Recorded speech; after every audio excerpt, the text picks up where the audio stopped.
Worship is not about the music. Worship is not about the voice. Worship is all about offering ourselves to God in His presence, surrendering our whole being in the presence of God is a true worship. Hallelujah. Hallelujah. Mico ಅಥವಾ ಒಳ್ಳೆಯ ಸ್ವರನೋ ಒಳ್ಳೆಯ keyboard ಬೀಟೋ ಅಥವಾ ನಮ್ಮ ಕೈ ಚಪ್ಪಾಳೆನೋ ನಾವು ಕಿರುಚುವಂತಹ ಶಬ್ದನೋ ಇದೆಲ್ಲ worship, ಇದೆಲ್ಲ ಆರಾಧನೆ.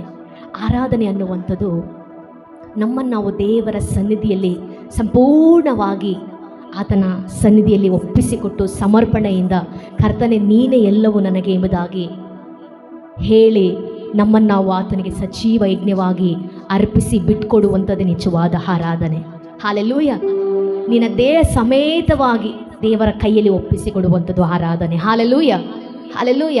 ಹಾಗಾಗಿ ಎಷ್ಟು ಜನ ಇವತ್ತು ನಿಮ್ಮನ್ನು ನೀವು ಸಮರ್ಪಿಸಿಕೊಟ್ಟು ಆತನ ಹೃದಯದ ಮಾತುಗಳನ್ನು ಕೇಳಲು, ತಿಳಿಯಲು, ಅದನ್ನು ಗ್ರಹಿಸಲು ಎಷ್ಟು ಜನ ರೆಡಿಯಾಗಿದ್ದೀರಾ? Hallelujah, hallelujah. ನೀನು ಹಾಡುವಾಗ, ನೀನು ಚಪ್ಪಾಳೆ ತಟ್ಟುವಾಗ, ನೀನು ಆತನ ಮುಖವನ್ನು ನೋಡಿ ಸಂತೋಷಿಸುವಾಗ ಆತನು ಕೂಡ ನಿನ್ನಲ್ಲಿ ಸಂತೋಷಿಸುವವನಾಗಿದ್ದಾನೆ. Hallelujah, hallelujah. ಅರ್ಥ ಆಗ್ತಾ ಇದೆಯಾ? ಹಾಲೆಲೂಯ. ಬೋಲೋ ಯೇಸು ಮಸೀಹ್ ಕಿ, ಆನೆ ವಾಲೆ ಯೇಸು ಮಸೀಹ್ ಕಿ. ಟೂ ವೇ ಕನ್ವರ್ಸೇಷನ್ ನಡೆಯುತ್ತೆ. ಹಾಲೆಲೂಯ. ಆತನ ಶಬ್ದ ನಾವು ಕೇಳೋದು, ನಮ್ಮ ಶಬ್ದ ಆತನ ಕೇಳ್ತಾನೆ. Hallelujah, hallelujah. ಅದಕ್ಕಾಗಿ ದೇವರು ಕೇಳುವ ದೇವರಾಗಿದ್ದಾನೆ. ಆತನು ಮಾತನಾಡುವ ದೇವರು, ಆತನು ನಡೆದಾಡುವ ದೇವರು, ಆತನು ಸ್ಪರ್ಶಿಸುವ ದೇವರು, ಆತನು ಗ್ರಹಿಸುವ ದೇವರು, ಆತನು ಊಹಿಸುವ ದೇವರು. ದೇವರಿಗೂ ಕೂಡ ಫೀಲಿಂಗ್ಸ್ ಉಂಟು, ದೇವರಿಗೂ ಕೂಡ ಎಮೋಷನ್ಸ್ ಉಂಟು, ದೇವರಿಗೂ ಕೂಡ ಎಲ್ಲವೂ ಇದೆ. Hallelujah, hallelujah. ಸೊ ಹಾಗಾಗಿ ನಿಮ್ಮಲ್ಲಿರುವಂತಹ ಭಾವನೆಗಳನ್ನು ದೇವರ ಸನ್ನಿಧಿಯಲ್ಲಿ ಎಕ್ಸ್ಪ್ರೆಸ್ ಮಾಡಿರಿ, ಅದನ್ನು ವ್ಯಕ್ತಪಡಿಸ್ರಿ.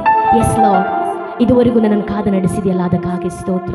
ಇದುವರೆಗೂ ನನ್ನನ್ನು ನಿನ್ನ ಕೈಯಲ್ಲಿ ಅದ್ಭುತವಾಗಿ ನನ್ನ ಯಾವುದೇ ಕೇಡು ಗಂಡಾಂತರಗಳು, ಯಾವುದೇ ಅಪಘಾತಗಳಿಗೆ ಒಳಗಾಗದಂತೆ ಆರೋಗ್ಯದಲ್ಲಿಯೂ ಸಮಾಧಾನದಲ್ಲಿಯೂ ಕೃಪೆಯಲ್ಲಿಯೂ ನನ್ನನ್ನು ಮರೆಮಾಚಿಕೊಂಡು ಬಂದಿದೆಯಲ್ಲ, ಅದಕ್ಕಾಗಿ ಸ್ತೋತ್ರ ಎಂಬುದಾಗಿ ಆತನ ಉಪಕಾರಗಳನ್ನು ಸ್ಮರಿಸಿ ನಾವು ಆತನಿಗೆ ಸ್ತುತಿಸುವಂಥದ್ದು ನಿಜವಾದ ಆರಾಧನೆ. ಹಾಲೆಲೂಯ.